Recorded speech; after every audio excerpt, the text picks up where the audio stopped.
For a long, long time now, Tana, every budget cycle, you can write down on a piece of paper certain topics that will be raised in the budget debate. You would expect your industry minister, industry, investment and commerce, your business ministry, to come with a line to say, blah, blah, blah is going to happen to the old Goodyear factory in St. Thomas. Every year. In case you came in late, the old Goodyear factory, the Goodyear factory, was opened in March 1967. There's a photo in the Gleaner of the then industry minister, the great Bob Lightburn, holding a tire in his gloved right hand. That was the first tire made at the Goodyear factory, 1967. 30 years later, March 21, 1997, the Jamaica Stock Exchange published a statement from Goodyear that it was closing down the operations in Jamaica because of competition from low-cost producers. In other words, other people in other places were producing tires at significantly lower costs than Goodyear could. And so economies of scale and everything else meant that Goodyear had to shut down the business, even though they kept the distribution side going in Jamaica. But the manufacturing shut down. So open 1967, shut down 1997. And as I said, every year, big announcement. Big announcement one came in or about 2013. The Observer ran a series in 2013 called the White Elephant Series, looking at grandiose plans, developments in Jamaica that had done nothing more than hoover up taxpayer dollars, yet yield nothing at the end. And in that series was the old Goodyear factory. Because the Goodyear factory at that time had, according to the Observer's calculations, hoovered up $143 million because the then PNP administration announced that they were going to turn it into a technology park. In preparation for turning it into a technology park, what they did was send security personnel there. And the security personnel and other things that had been put into the Goodyear factory to make it into a technology park, when you totted up the sums that were paid for security and for the construction of a frame to fill out to build the technology park, it came up to $143 million and counting. What happened to the technology park? Well, the Observer published another article talking about the vandalism at this fledgling technology park. Well, to call it fledgling is not even fair because it didn't really take shape. Just the security there. The Observer said, quoting a resident, Darian Nugent, "Them have security guards here day and night since the factory closed. And people still go over there and thief off everything off the building," said the resident Darian Nugent.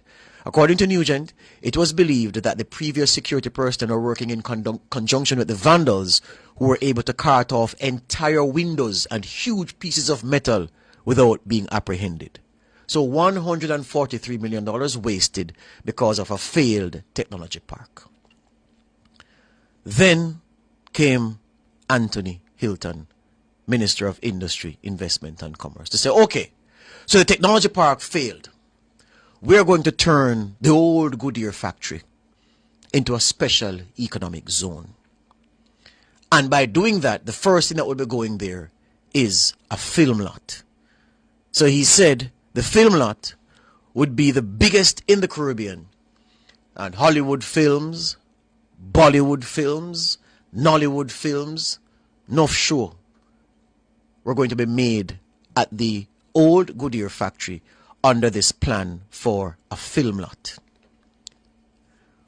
When Hilton made the announcement, it was said to him, well, hundreds of millions, well, at least 143 million would have been wasted already in the technology park venture.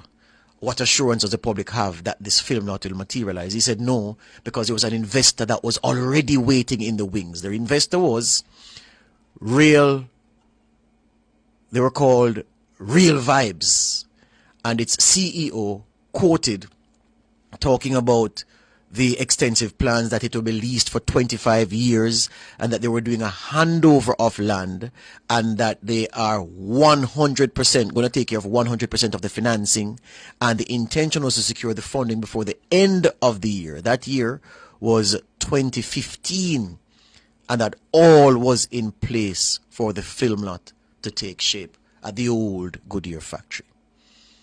Suffice to say, not one 30-second commercial was shot at the old Goodyear factory on the film lot because the film lot did not materialize.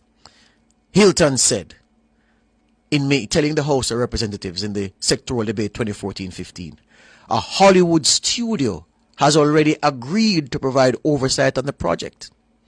He also mentioned Real Vibes Group and spoke about the music and film production school that the company had in the US, and it was going to build a campus at the lot. So this got the people of Morant Bay very excited, the people of Jamaica excited. Here's this big property that would attract significant investment to provide a benefit to the people of St. Thomas and its environs. The technology park failed. The film lot was even worse than the technology park because at least there were guards at the site when the technology park was mooted to protect certain assets in terms of building material. Nothing happened where the film lot is concerned. That failed spectacularly. Come forward now. 2019. Wholeness, Andrew of course, broke ground on June 26, 2019. To announce the construction of a $2 billion urban center with a whole heap of shops and businesses, government offices, fast food places. He said it would transform St. Thomas. $2 billion at the time when he broke ground. Breaking ground with him, I'm looking at the photo here, Littleton Tanny Shirley of the Factories Corporation of Jamaica, Dr. Fenton Rudyard Ignatius Ferguson, the then Member of Parliament for Eastern St. Thomas, James Robertson, the Member of Parliament for West St. Thomas, Tian Chi, the Chinese ambassador to Jamaica, Michael Hugh, the Mayor of Morant Bay. All of them in the shot with shovels and hard hats doing the ceremonial groundbreaking on that project in 2019. And we all thought, well, if the technology park never landed and the film lot flopped, this urban center that Wholeness is coming with, not going anywhere. That was 2019. June 2019. On this day in sports, May 19, 2025. Symbolic keys have been announced, handed over.